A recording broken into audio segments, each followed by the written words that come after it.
I sat staring at my phone in shock. What I was looking at should not have been possible, and yet here it was, as clear as day. Hello, mystic travelers. Earlier this month, I talked about my beloved dog Artemis and the visitation surrounding her passing that blew my mind. But there's another moment I have not yet shared about that. The weekend following her burial, I was crying. I was a hot mess because I realized I had almost no videos of her. I had lots of pictures of her playing and running and in the ditch or whatever when she was younger, and laying her head softly on my knee for pets when she was older. But I couldn't find any videos, no motion. She had passed on the day of my twin nephew's birthday party. I actually had to leave the party to go and be with her in her last moments. So here I was a week after her passing, crying because I had no idea if I had any videos of my beloved Artemis. My sister called me and asked me if I had any pictures from the boy's birthday party. I said I would send them to her. So I was looking through my phone, looking through the images in my gallery that day, the day that she had passed, and the day of their party. In the midst of all of the photos of the boys opening their presents and blowing out birthday candles, there was a single video. My eyes welled with tears, and my heart was overcome with shock. It was a video of Artemis I didn't even remember taking. She was wagging her tail and walking through the kitchen. I was speechless. I opened the video and looked at the date. It was from 3 years earlier. There was no reason it should have randomly appeared within the pictures from that birthday party day, the day she died, but there it was. I screenshotted the gallery because I thought no one would believe me, and I showed it to my sisters. My heart was so full, for here I had her in motion. I copied the video over to a special folder I had made just for her pictures. And a few days later, when I went back to look at the birthday party pictures, looked at the pictures from that date in my gallery, the video was gone, having returned to its proper date from years earlier. There's a saying that auspicious signs are not superstitions, but affirmations. I felt like in my despair, my beloved girl was still watching out for me, comforting me, and making sure I was safe and okay without her. I don't claim to understand what happened, whether it was a glitch, a psychological synchronicity, or something that moved through the unseen. I only know the meaning that it carried to me. In my despair, I was given motion. In my grief, I was giving the reminder that I was longing for.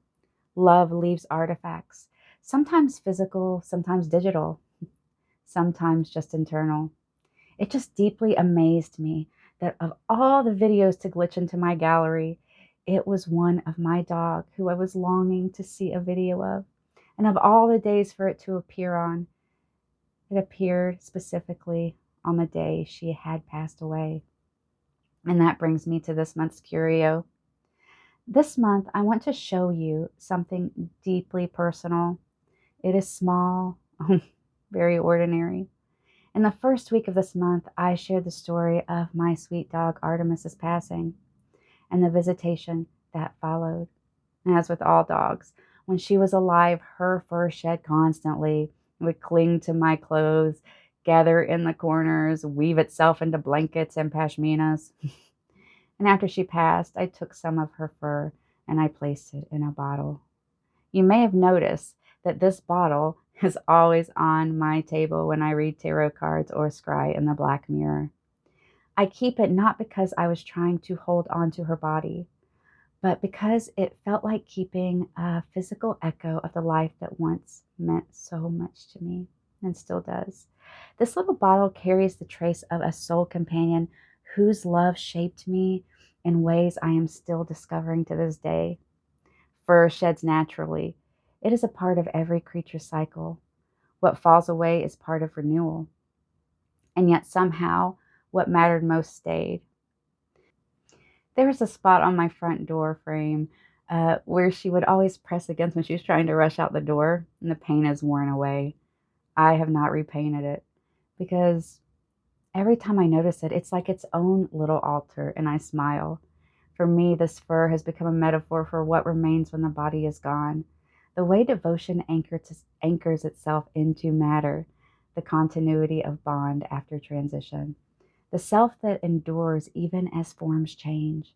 It represents the lineage of loyalty between beings, the quiet agreement that says, we walk together for as long as we can. This bottle does not preserve her life, it preserves my relationship to it. It reminds me that we share love with our companions, and that love imprints itself into us.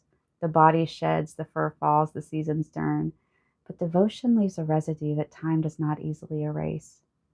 When I hold this small bottle, I'm not clinging to death. I am honoring continuity.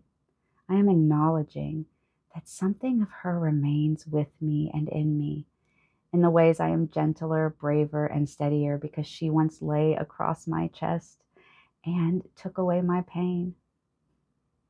This curio is not about superstition. It is about embodiment, about the way love roots itself in matter and in memory. So I ask you, what small object holds the echo of a companion you have loved? A collar, a tag, a photograph, a worn toy? What have you kept and why? Perhaps these artifacts are not signs that we cannot let go. Perhaps they are signs that what was real does not vanish. It transforms, it sheds, it continues in quieter forms. And maybe that's enough. The lantern dims. I will see you next week, mystic travelers. Hey, good girl. Artemis. What a good girl. Hey, beautiful. Artemis, want to go out? No.